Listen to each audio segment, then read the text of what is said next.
Thank you all for being here today. Making sure I'm on. There we go. And want to let everyone know that I do know that based on the color of my shirt, it is not February 14th. Just happened to be the color that I pulled out of the closet. And glad to have all of you with us visiting, if you are visiting with us today. I'm going to ask you to raise your hand to the affirmative to these questions. And while it's going to be a laborsome task probably, I want you to think through what I'm about to say. How many of you are alive and are present when the COVID pandemic shut the world down? How many were you alive during the 9/11 attack on the Twin Towers that shocked the world? How many of you were around for the collapse of communion? I wrote communion on there, communism, and the Wall of Berlin was removed. Okay. The Vietnam War. The Korean War. The first man on the moon. The atom bomb over Hiroshima. The bombing of Pearl Harbor and the Holocaust of World War II. The great stock market crash of 1929. I was hoping Keith was going to raise his hand. And then there was World War I from 1914 to 1918. The war to end all wars. History teaches us an awful lot. History shows us an enormous truth about who we are that we should come back to and reflect upon, not only as Americans, but as humans. Because you see, you were human first before you were an American. And sometimes that idiom that we say, what goes around comes around, suggests that many of us adopt a view of history like the ancient Greeks. That they thought that the world would see its history played out in a cyclical way. But over against that stands the biblical view of what real history looks like. That it's linear. That it's progressive. It indicates that there is something that history is moving to, not something that history keeps returning to. And when you and I think about all the events that you just raised your hand about, you come back to this question, what's going on? We are a people who live in the present, a people who have a past, and we are not aware of whether the future of our surroundings will ever be clearly known. But nevertheless, we have the future promises set forth by God in His Word that anchors our souls. The Bible speaks of this kind of confidence of the future as hope. And that hope is not based on the success of our obedience. It is not based upon the careful administrations of change. Our hope exists because God reigns. The writer of Hebrews will use that metaphor in Hebrews chapter 6 by describing it as the anchor of our soul. Just like a real anchor, which has weight, solidity, it is the thing that secures a ship that is mooring in open water. So, like us, even as we sang, as the waves of reality of suffering wave upon our soul,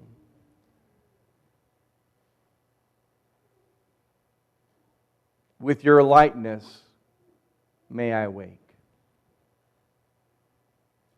learning to understand that God is the one who is reigning, not our nation or any other. The future that is laid up for His people is the aim of history. It's so easy to become preoccupied with the future that we forget that the future is all about Him. Our congregational theme for 2022, to help us move beyond the difficult past the 2 years have brought to us, to a future that realizes this truth, that God reigns. And while we often talk about God being in control when we witness murders, terrorism, political uprisings, poverty, injustices, and hate, we ask the question, how is it really true that God does really reign? And we talked about the reason God reigns is because He's Lord of creation. 3 passages from the last lesson. 1 Chronicles 16:31, David said, "Let the heavens be glad and the earth rejoice, and let them say among the nations, the Lord reigns." Notice David says, it is the world created that announces that God is reigning. Let the heavens and let the earth. The psalmist says in Psalm 66, "Let the whole earth shout joyfully to God. Sing about the glory of His name, make His praise glorious. And the Lord reigns. He is robed in majesty. The Lord is robed, enveloped in strength. The world is firmly established. It cannot be shaken. Your throne has established from the beginning because you are from eternity." But someone has said, as an introduction to our lesson today, that we have to understand that the reason God reigns is because He's Lord of history. We will sometimes say that the reason the word history exists is because it's His story. And that's a cute little way to remember the word. But in practical reality, that is the truth. History has a reason, and that reason is the Christ.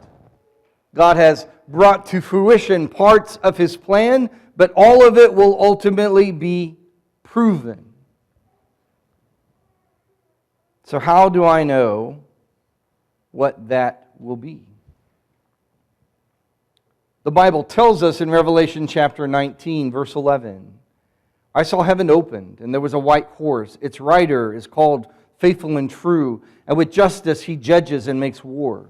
His eyes were like fiery flame, and many crowns were on His head. He had a name written that no one knows except Himself. He wore a robe dipped in blood, and His name is called the Word of God. The armies that were in heaven followed Him on white horses, wearing pure white linen. A sharp sword came from His mouth, so that He might strike the nations with it. He will rule them with an iron rod. He will also trample the winepress of the fierce anger of God the Almighty. And He has a name written on His robe and on His thigh, King of Kings and Lord of Lords. And His righteousness demands that all evil be judged. And the Bible tells us that Christ will be that judge. Sometimes when people talk about religion and talk about Christianity, and particularly talk about Christ in a negative way, they sit in judgment of Him on every day. But in the end, He will be the judge of them. There are no exceptions. And it is a day when Christ will vindicate not just His righteousness, but the righteousness of His people. The book of Revelation that we just read shows that again and again. And only He, in Revelation chapter 5, was able to do exactly what God needed to do to accomplish that purpose. Imagine what it will be like when all heaven explodes into the glory, when people from every tribe, language, and nation will bow to the name that is above every name and confess that Jesus Christ is Lord to the glory of the Father. That is the aim of history. How do I know that? Because God has proven Himself Lord of history. The first is Egypt.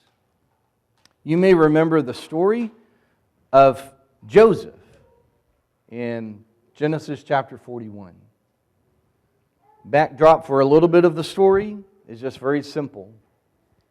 That Joseph was chosen by God to have unique and specific purpose. He had the ability to interpret visions. God gave him visions. Those visions got him in trouble with his brothers who despised him. And he was sold into bondage, not known to his father, of course. They lied to their father and told him that he had died. And he ended up in Egypt, a servant, a slave. But because he was the kind of young man who understood purpose, and more than perhaps anything else, he understood his purpose with God. God was with him while he was there. And on an occasion in Genesis chapter 41, when Pharaoh, the most powerful man in the world of the time, has no idea what to do, he seeks an answer. In fact, this Pharaoh would have been called the good God, beloved of gods, the son of Re, who acts with his arms.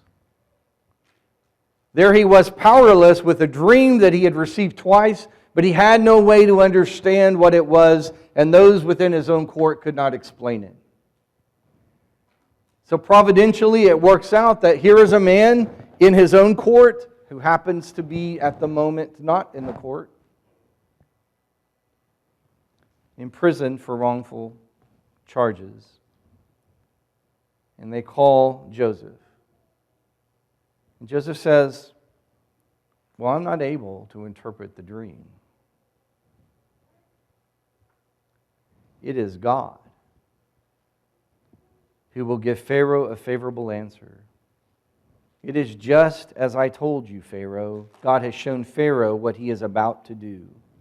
7 years of great abundance are coming throughout the land of Egypt, and after them 7 years of famine will take place, and all the abundance in the land of Egypt will be forgotten. And because God gave the interpretation to the dream, Pharaoh was rescued along with all of Egypt. God saved them. And in the act of that one interpretation, he showed his knowledge of being the Lord of history. But it wasn't just in saving. It was also in shaming. In Exodus chapter 5 through 11, Moses and Aaron will go into Pharaoh, another Pharaoh, of course, hundreds of years later. And it will say, this is what the Lord, the God of Israel, says. Let my people go so that they may hold a festival for me in the wilderness. But Pharaoh answered, who is the Lord that I should obey him by letting Israel go? I don't know the Lord, and besides, I will not let Israel go. And Moses replied in chapter 8 and verse 10, as you have said, so that you may know that there is no one like the Lord our God. And once Pharaoh is brought to his knees through the sequence of 10 powerful demonstrations from God himself, the people leave the land, they head to the promised land, and in Exodus chapter 15, a song of Moses, listen to what Moses says. Verse 1, I will sing to the Lord, because He is highly exalted. Verse 6, Lord, your right hand is glorious in power. Lord, your right hand shattered the enemy. You overthrew your adversaries by your great majesty. The Lord, verse 15, will reign forever. God demonstrated, and I could pick many, many illustrations, even with Egypt. But picking those own two that are so familiar to us is this truth. God was the Lord of history for Egypt. Whether the Egyptians ever acknowledged it at all. I need you to hear that. He was the Lord of history, whether the Egyptians ever acknowledged it at all. Then there's Babylon. Turn to the 2nd chapter of Daniel, if you'd like to follow along.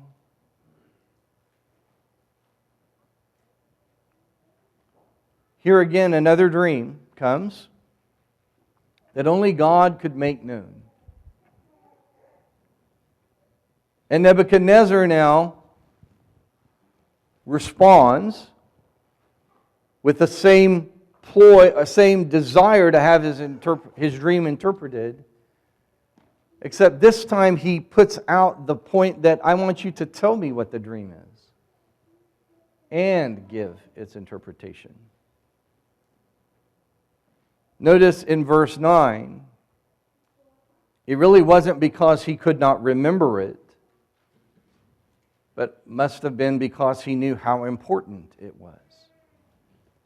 And so his magicians respond in verse 10 of chapter 2. No one on earth can make known what the king requests. Consequently, no king, however great or powerful, has ever asked anything like this of any magician, medium, or Chaldean. What the king is asking is so difficult that no one can make it known to him except the gods,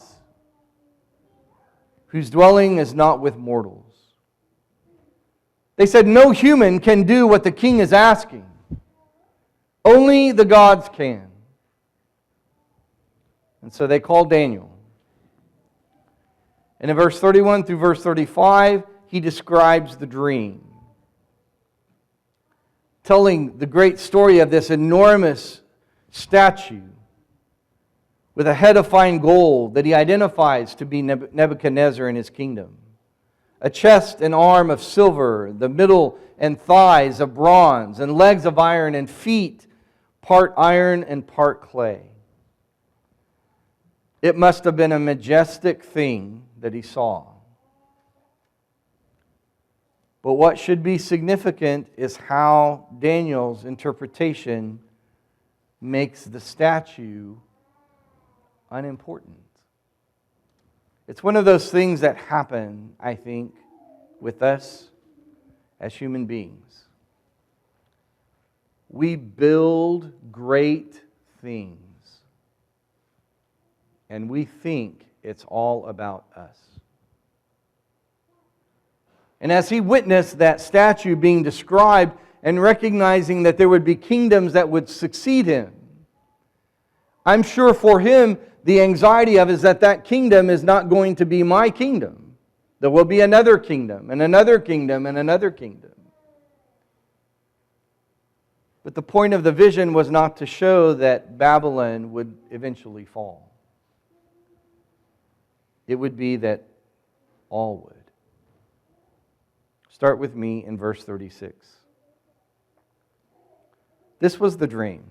Now we will tell you, the king, its interpretation. Your Majesty, you are the King of kings. The God of the heavens has given you sovereignty, power, strength, and glory. Who, wherever people live, or wild animals, or birds of the sky, He has handed them over to you and made you ruler over them all. You are the head of gold.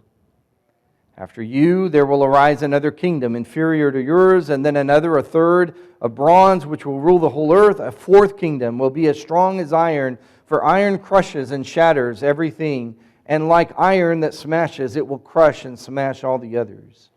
You saw the feet and toes partly of a potter's fired clay and partly of iron. It will be a divided kingdom, though some of the strength of iron will be in it. And you saw the iron mixed with clay, and that the toes of the feet were partly iron and partly fired clay. Part of the kingdom will be strong, and part of it will be brittle. You saw the iron mixed with clay. The peoples will mix with one another, but will not hold together, just as iron does not mix with fired clay. The picture of the Babylonian, followed by the Medo-Persian, followed by the Greek, followed by the Roman empires, is the power of this imagery. But notice verse 44. In the days of those kings, the God of the heavens will set up a kingdom that will never be destroyed. And His kingdom will not be left to another people. It will crush all their kingdoms and bring them to an end. but will itself endure forever. You saw a stone break off from the mountain without a hand touching it, and it crushed the iron, bronze, fire, clay, silver, and gold. The great God has told the king that what will happen in the future. The dream is certain, and its interpretation reliable. Then King Nebuchadnezzar fell down, worshipped Daniel, and gave orders to present an offering and incense to him. And the king said to Daniel, "Your God is indeed God of gods, Lord of kings, and a revealer of mysteries. Since you were able to reveal this mystery." Then the king promoted Daniel and gave him many generous gifts. He made him ruler over the entire province of Babylon and chief governor over all the wise men of Babylon. At Daniel's request, the king appointed Shadrach, Meshach, and Abednego to manage the province of Babylon. But Daniel remained in the king's court. And Nebuchadnezzar will learn again that story in chapter 4. In Daniel chapter 4. Nebuchadnezzar will make a proclamation to those of every people, nation, and language who live on the whole earth. May your prosperity increase. I am pleased to tell you about the miracles and wonders of the Most High God and what He has done for me. How great are His miracles, how mighty are His wonders. His kingdom is an everlasting kingdom, and His dominion is from generation to generation. Another dream comes. And notice what Daniel will say. Verse 12. Verse 9. There was a tree in the middle of the earth, and it was very tall.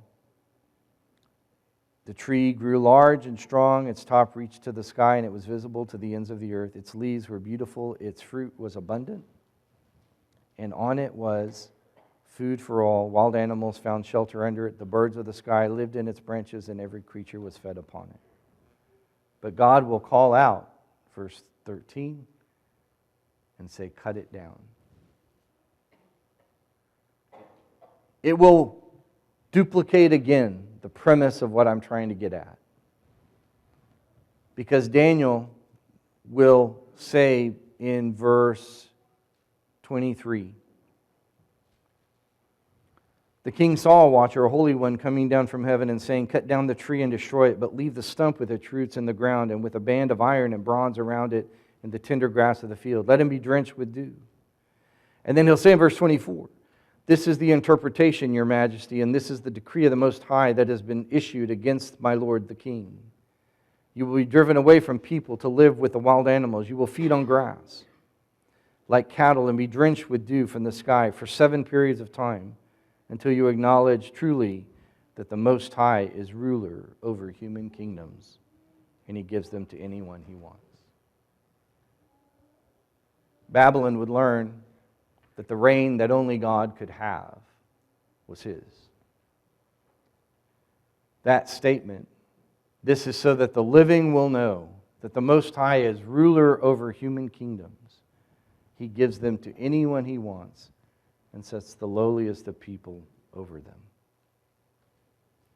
But then we come to Israel. Even Israel, throughout their history, had to recognize the king that only God could make known was His king. They would want Saul to be king, but then God would appoint David. And then it would be the true David in Psalm 2, that would show that God had a purpose and an aim.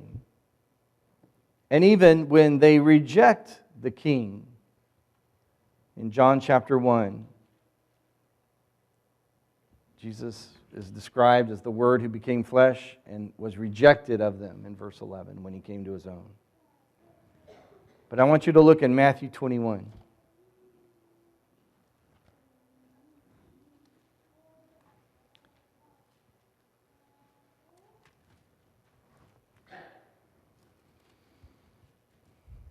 In the parable of the vineyard owner, Jesus says, listen to this other parable.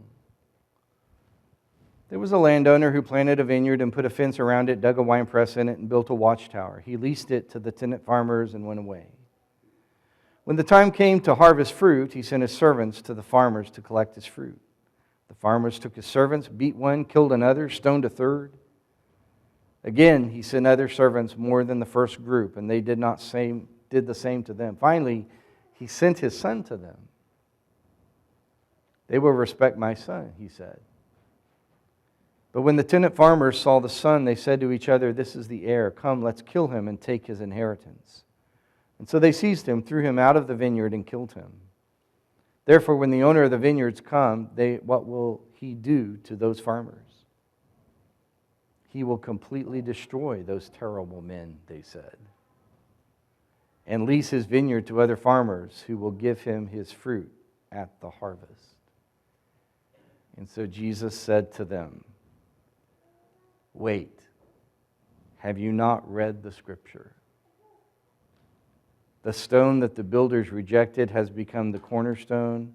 This is what the Lord has done, and it is wonderful in our eyes. His application, if David calls him Lord, how then can he be a son? And no one was able to answer him. But I want you to notice that Jesus turns the attention of what the parable means back to the nation of Israel. Because see, the promise that was made to Babylon, all nations will be destroyed by the stone. That would also, against Egypt, and then against Babylon, would also include Israel. God wanted to awaken even his own people that he is the Lord of history.